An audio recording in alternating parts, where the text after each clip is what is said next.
नमस्ते। अगर आप खाती पीती बहुत हैं और जो आप खाते पीते हैं वह आपके शरीर में रौनक नहीं ला रहा है, वह आपके चेहरे पर नूर नहीं झलका रहा है। आप खाते पीते तो बहुत हैं, लेकिन आपके जूस निकालने वाली मशीन, जो गन्ने में से पूरा उसका रस निकालने वाली मशीन है, वह इतनी ढीली हो गई है कि उसका रस कम निकल रहा है और उसका ज्यादातर हिस्सा गुदा में चला जाता है। तो इसका सीधा सीधा इंडिकेशन ये है कि आपके पाचन तंत्र में कुछ गड़बड़ी है। तो इसी पाचन तंत्र को ध्यान में रखकर आज मैं आपको 5 ऐसी औषधि बताऊंगा, 5 ऐसी आयुर्वेदिक दवा बताऊंगा जिसको लेने से आपको बहुत फायदा मिलेगा। तो आइए शुरुआत करते हैं नंबर 5 से। नंबर 5 पर है चित्रकादि वटी। यह टैबलेट फॉर्म में आती है। इसका जो मेन इंग्रेडिएंट है वह है चित्रक। यह चित्रकादि वटी करती क्या है कि यह खाया पिया आपके शरीर में लगाती है। अगर मेरी माने तो चित्रकादि वटी का सबसे बेस्ट तरीका लेने का ये है, मान लीजिए कि आपने सुबह नाश्ता किया है तो उसके आधे घंटे बाद आपको 1 या 2 चित्रकादि वटी आपके मुंह में रख लेना है और उस गोली को आपको चूसना है। और चूसते चूसते जो लार आपके मुंह में उत्पन्न होगी वह लार आपको धीरे धीरे निगलना है। इससे होगा क्या कि जो पर्याप्त मात्रा में लार आपके खाने में नहीं मिल पाई वह खाना खाने के बाद चित्रकादि वटी चूसने से आपको मिल जाएगी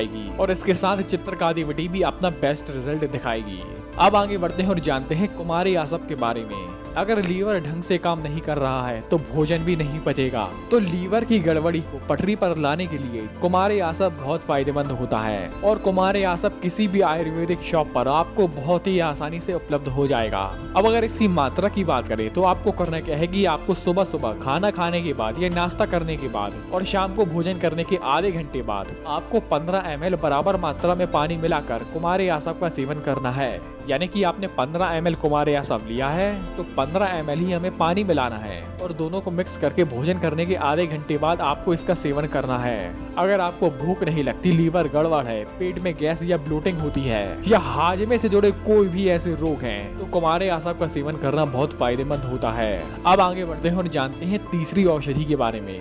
इसमें आपको करना क्या है कि इसे आप घर पर भी बना सकते हैं। आपको करना क्या है कि जब भी आप भोजन का सेवन कर ले सुबह या शाम को, तब आपको पहले ही आयुर्वेदिक शॉप से आपको मुलैठी का चूर्ण और त्रिफला का चूर्ण ले आना है। अब जैसा कि आपने 100 ग्राम की मात्रा में मुलैठी का चूर्ण लिया है तो इसमें 25 ग्राम की मात्रा में त्रिफला चूर्ण मिला देना है। इन दोनों को अच्छी बढ़िया मिक्स करके आपको किसी भी डिब्बे में रख लेना है और जब भी आप इसका सेवन करें तो आपको 1 चम्मच खाना खाने के आधे घंटे बाद आपको 1 चम्मच गुनगुने पानी के साथ इसका सेवन करना है और इसको ले लेने के 1 से 2 घंटे बाद आपको इसका फर्क दिखने लगेगा।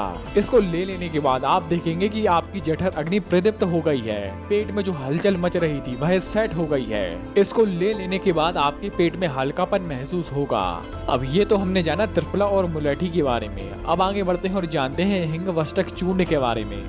हिंग वष्टक चूर्ण मैं उन लोगों के लिए ज्यादा बताऊंगा जिसको गैस से जुड़ी प्रॉब्लम होती है। पेट में गोला टाइप का कुछ घूमता है, पेट में बहुत गैस बनती है या उनके पेट में गैस अटक गई है, इसके कारण उनको भूख नहीं लगती, मंद अग्नि की प्रॉब्लम है और सबसे मेन की जिन्हें IBS की प्रॉब्लम हो गई है। ऐसी प्रॉब्लम जो कि भाई आज के समय में कई लोग इस प्रॉब्लम से ग्रसित हैं। अगर उनको पतले दस्त आते हैं तो इस स्थिति में भी हिंग वष्टक चूर्ण बहुत फायदेमंद होता है। अब अगर इसकी मात्रा की बात करें तो आपको करना क्या है कि आधा से 1 चम्मच अपनी समस्या के अनुसार आधा से 1 चम्मच आपको इस चूर्ण को लेना है। इसको बराबर मात्रा में देशी घी के साथ मिलाकर इसका सेवन करें। और उसको लेना कब है? इसको लेना है भोजन करते समय। मान लीजिए कि आप 4 रोटी का सेवन करते हैं तो जब आप 2 रोटी का सेवन कर लें तब आपको इस चूर्ण को लेना है और उसके बाद आप अगली 2 रोटी ले सकते हैं। अब आगे बढ़ते हैं और जानते हैं नंबर 1 दवा के बारे में, जो है पुनर्नवा रिस्ट। पुनर्नवा रिस्ट में जो सबसे मेन इंग्रेडिएंट होता है वह होता है पुनर्नवा। पुनर्नवा एक औषधि होती है। इस औषधि का अगर कोई सेवन करता है तो पुनर्नवा के बारे में ऐसा कहा जाता है कि पुनर्नवा बुझे हुए लीवर या किडनी में दोबारा से जान फूंक देता है। यानी कि ऐसी स्थिति जब लीवर या किडनी काम करने ही बंद कर देते हैं तब उनको दोबारा से जीवित करने के लिए पुनर्नवा रिस्ट बहुत फायदेमंद होता है।